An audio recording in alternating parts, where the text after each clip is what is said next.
샬롬, 풍성하신 하나님의 사랑과 부활하신 예수 그리스도의 능력과 은혜 그리고 성령의 충만함이 우리의 삶에 함께하기를 기도하고 축복합니다.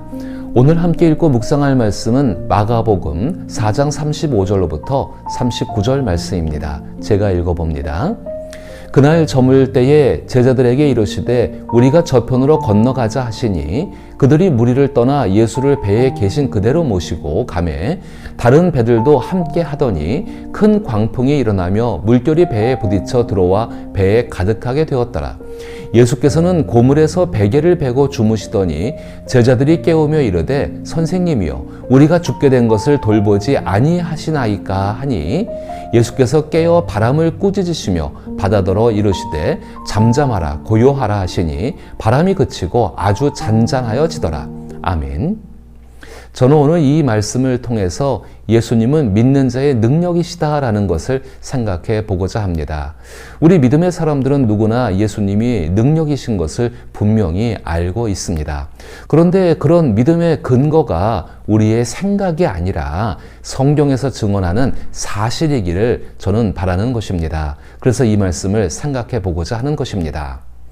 복음서에는 제자들이 갈릴리 바다에서 두 차례 풍랑을 만난 이야기가 나옵니다.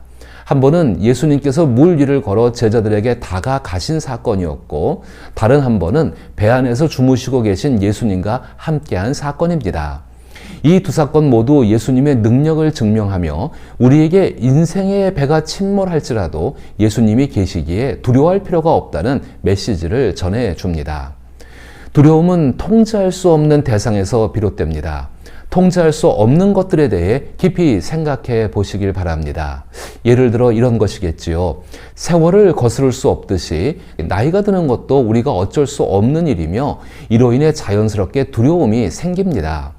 자녀의 문제 또한 통제하기 어려운 상황처럼 느껴집니다.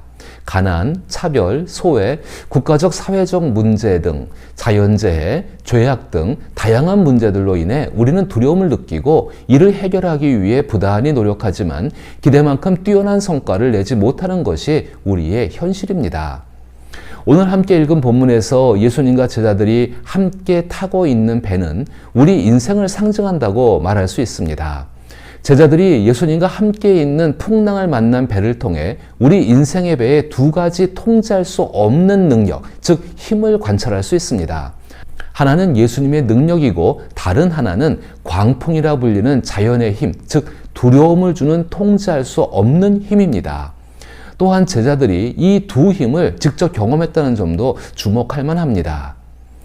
갈릴리 바다는 해수면보다 약 200m 아래에 위치해 있으며 그 북쪽 약 60km 지점에는 해발 3000m가 넘는 헤르몬 산이 우뚝 솟아 있습니다. 이 산에서 내려오는 차가운 공기가 갈릴리 바다의 따뜻한 공기와 만나면서 폭풍과 돌풍이 자주 발생합니다. 그래서 예수님의 제자들처럼 갈릴리 출신의 어부들은 이러한 풍랑에 익숙합니다. 하지만 이번 풍랑은 그 어느 때보다도 거셌던 것이 분명합니다. 노련한 어부들조차 죽음이 두려워 호들갑을 떨었고 놀란 제자들은 배에서 주무시는 예수님을 깨우며 도움을 청했습니다. 예수께서 고물에서 베개를 베고 주무시더니 제자들이 깨우며 이르시되 선생님이여 우리가 죽게 된 것을 돌보지 아니하시나이까 하니 선생님이여 우리가 죽게 된 것을 돌보지 아니하시나이까. 이때 예수님은 어떻게 반응하셨을까요? 예수께서 깨어 바람을 꾸짖으시며 바다더러 이르시되 잠잠하라 고요하라 하시니 바람이 그치고 아주 잔잔하여지더라. 본문을 좀 더 자세히 살펴보면 예수님께서 잠에서 깨시자 두 가지 놀라운 일이 일어난 것을 볼 수가 있습니다. 먼저는 예수님의 말씀 자체입니다. 예수님의 명령은 매우 단순했습니다. 잠잠하라, 고요하라. 마치 말썽꾸러기의 아이를 꾸짖듯 폭풍우를 향해 잠잠하고 고요하라고 명령하신 것입니다. 다른 한 가지 놀라운 점은 그 거센 폭풍우가 마치 착한 아이처럼 즉시 순종했다는 사실입니다. 바람이 그치고 아주 잔잔하여지더라 라는 표현은 얼핏 보면 그치다와 잔잔해지다라는 두 가지 표현으로 평온함을 이중으로 강조하는 것처럼 보이지만 실제로 잔잔해진 것을 강조하는 것은 바람보다는 바다입니다. 아주 잔잔하다는 표현은 마치 죽은 듯이 고요하다는 뜻입니다. 바다가 흔들림이 없는 유리판처럼 변한 것입니다. 바람이 그친다고 해서 바다가 반드시 그렇게 잔잔해지는 것은 아닙니다. 그러나 예수님의 말씀 한마디에 본래 중력과 해류에 의해 움직이던 바다가 마치 거울처럼 자신의 얼굴을 비출 만큼 단단하고 고요해진 것입니다. 다시 말해 바람이 멈추어도 파도는 어느 정도 있어야 하는데 이 경우 바다가 출렁거리는 것조차 없이 완전히 죽은 듯 고요해진 것입니다. 이 점은 마가복음이 전하고자 하는 독특한 메시지입니다. 고대 문화들에서는 바다를 신성한 존재로 여겼습니다. 바다는 오직 하나님만이 통제할 수 있는 강력한 힘으로 인식되었으며 고대 전설 속에서 바다는 무서운 파괴의 상징이었습니다. 거세고 무정한 바다는 감히 인간이 다룰 수 없는 힘이었고 오직 전능한 하나님만이 그 사나운 바다를 제어할 수 있었습니다. 이 사실이 실감나지 않는다면 해변가에서 모래성을 쌓는 어린아이를 떠올려 보십시오. 아이가 정성껏 쌓은 모래성은 금세 밀려오는 파도에 휩쓸려 사라지고 맙니다. 그것을 아이는 막을 재주가 없습니다. 그런데 예수님은 그 바다를 마치 죽은 것처럼 잠잠하게 만드셨습니다. 마가복음은 바로 이 점을 통해 예수님이 오직 하나님만이 행하실 수 있는 기적을 이루심으로써 예수님이 곧 하나님이심을 증거하고 있는 것입니다. 따라서 예수님의 능력은 곧 하나님의 능력인 것입니다. 마가복음 앞부분에서 우리는 안식일의 주인이 바로 이러한 능력을 지닌 분임을 확인했습니다. 예수님께서는 안식일에 바리새인들 앞에서 나는 단순히 너희에게 쉬는 법을 가르쳐주는 선생이 아니다. 나는 쉼 자체이다 라고 말씀하셨습니다. 이제 예수님은 행동으로도 같은 뜻을 전하고 계십니다. 나는 단순히 능력을 가진 사람이 아니라 능력 그 자체이다. 우주에 나타나는 모든 능력은 바로 나에게서 비롯된 것이다 라고 말입니다. 이 같은 마가복음의 메시지를 접하는 우리는 두 가지 선택의 기로에 서게 됩니다. 하나는 예수님의 능력을 하나님의 능력으로 인정하지 않는 것이고 다른 하나는 예수님의 능력을 하나님의 능력으로 받아들이는 것입니다. 예수님의 능력을 하나님의 능력으로 인정하지 않는다면 이 세상은 단순히 거대한 자연의 혼란과 우연의 산물로 여겨질 수밖에 없습니다. 즉 우리는 우연의 결과이며 맹목적이며 거친 자연의 힘, 흔히 사람들이 말하는 빅뱅을 통해 존재하게 된 것이라는 생각에 머물게 됩니다. 또한 인생에서 일어나는 일들은 모두 우연에 불과하며 우리는 통제할 수 없는 상황과 끊임없이 싸우다가 결국 생을 마감하는 존재일 뿐이라는 것입니다. 죽음 이후에는 먼지로 돌아갈 뿐이며 선하게 살든 악하게 살든 결국 죽음으로 모든 것이 끝난다는 허무한 결론에 이르게 됩니다. 그러나 예수님이 하나님의 능력을 지닌 분임을 인정한다면 예수님을 믿고 따르는 사람들의 삶의 의미는 완전히 달라지게 됩니다. 그리고 그리스도인들은 예수님이 하나님의 능력이심을 믿고 선택한 사람들입니다. 우리가 믿는 바와 같이 예수님은 하나님의 능력이시며 풍랑을 다스리시는 주님이십니다. 세상과 삶이 어떠하든 예수님 안에서 필요한 모든 치유와 쉼과 평안 그리고 능력을 얻을 수 있습니다.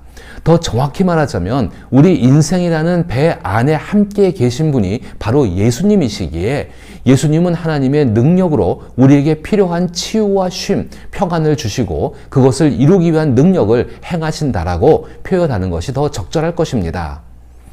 예수님께서 풍랑을 잠잠하게 하시기 전 제자들은 감당하기 힘든 상황과 통제할 수 없는 위기 때문에 두려움에 떨고 있었습니다. 예수님은 그때 깊이 잠들어 계셨고 배는 거의 침몰 직전이었습니다. 배 안으로 물이 가득 차 계속 차올랐지만 제자들이 아무리 퍼내도 소용이 없었습니다. 그들은 바다에서 오랜 경험을 쌓으며 익힌 최선의 방법으로 풍랑에 대처하고 있었지만 상황이 점점 악화되고 있었습니다. 결국 배에 물이 가득 차 모두가 죽을 위기에 처하자 제자들은 예수님을 깨우며 우리가 죽게 된 것을 왜 돌보지 않으십니까? 라고 말하고 있습니다. 그런데 우리가 죽게 된 것을 왜 돌보지 않으십니까? 라는 표현이 우리에게 익숙하게 다가오지 않으십니까? 살다 보면 누구나 이런 상황을 맞이하게 됩니다. 인생이라는 배가 침몰해 가는 듯한 순간 하나님은 마치 주무시고 계신 것처럼 느껴질 때 말입니다. 도대체 하나님이 어디에 계신지 알 수 없고 투정 섞인 불평이 저절로 나오게 되는 때가 많습니다. 우리를 사랑하신다면 이런 일이 일어나지 않도록 미리 막으셔야 하는 것이 하나님의 역할이라고 생각하기까지 합니다. 제자들 역시 우리를 사랑하신다면 배가 가라앉지 않게 지켜주셔야 하고 애초에 우리를 이런 위험에 빠뜨리지 말아야 한다고 생각했을 것입니다. 제자들처럼 인생의 배가 다 가라앉아 죽음이 눈앞에 닥쳤는데도 두려워하지 않을 사람이 어디 있겠습니까? 특히 예수님께서 우리를 사랑하지 않는 것처럼 느껴질 때는 더욱 두려움이 커집니다. 우리를 사랑하신다면 이런 상황을 내버려 두지 않으실 텐데라는 생각은 들지만 예수님의 분명한 답을 듣지 못하는 경우가 많습니다. 마가복음과 성경 전체가 우리에게 전하는 메시지를 기억할 필요가 있습니다. 그 메시지는 하나님께서 우리를 사랑하신다고 해서 두려움을 불러일으키는 통제 불가능한 상황을 피하게 하신다는 뜻이 아닙니다. 오히려 성경은 이러한 생각이 잘못되었음을 분명히 보여줍니다. 예수님께서 잠드신 것처럼 보였지만 사실은 예수님이 배에 함께 계셨고 그 배는 폭풍우를 무사히 지나갔습니다. 이는 하나님께서 사랑하시는 이들에게도 때로는 풍랑을 겪게 허락하신다는 의미입니다. 성경이 전하는 분명한 메시지는 하나님께서 우리를 사랑하시기에 우리 역시 풍랑을 겪을 수 있지만 통과하시도록 허락하신다는 것입니다. 그 과정에서 힘겨운 어려움과 통제할 수 없는 상황을 마주할 수 있지만 예수님이 함께 계시기에 두려워할 필요가 없습니다. 예수님이 함께 계신다는 사실은 우리를 사랑하시는 하나님께서 그 풍랑을 견뎌내고 통과하도록 허락하셨다는 확실한 증거입니다. 이제 마가복음을 통해 인생의 배를 거세게 몰아붙이는 통제할 수 없어 보이는 힘에 대해 예수님이 함께 계시기에 통과할 수 있음을 믿으시기 바랍니다. 마가복음이 우리에게 전하는 핵심 메시지는 예수님께서 하나님의 능력을 지닌 분이시며 우리 인생의 여정에 함께 하신다는 사실입니다. 살아가다 보면 누구나 스스로 감당하기 어려운 풍랑과 두려움에 직면하게 마련입니다. 하지만 예수님이 우리와 함께 계시기에 우리는 그 어려움을 이겨낼 수 있고 결국 하나님의 사랑 안에서 치유와 쉼, 평안, 그리고 하나님의 힘을 경험하게 됩니다. 하나님께서 우리를 사랑하신다면 어려움이나 두려움이 전혀 없을 것이라는 생각은 잘못된 전제입니다. 오히려 예수님이 우리와 동행하시기에 두려움 속에서도 믿음으로 나아가며 모든 상황 속에서 하나님의 뜻과 사랑을 신뢰하며 살아갈 수 있습니다. 예수님의 말씀과 능력 그리고 예수님의 동행이 우리의 삶을 지탱하는 가장 큰 힘임을 기억하며 이것을 이루시고 향상시키시는 성령님의 인도와 도우심 속에 오늘을 살아가기를 기도하며 축복합니다.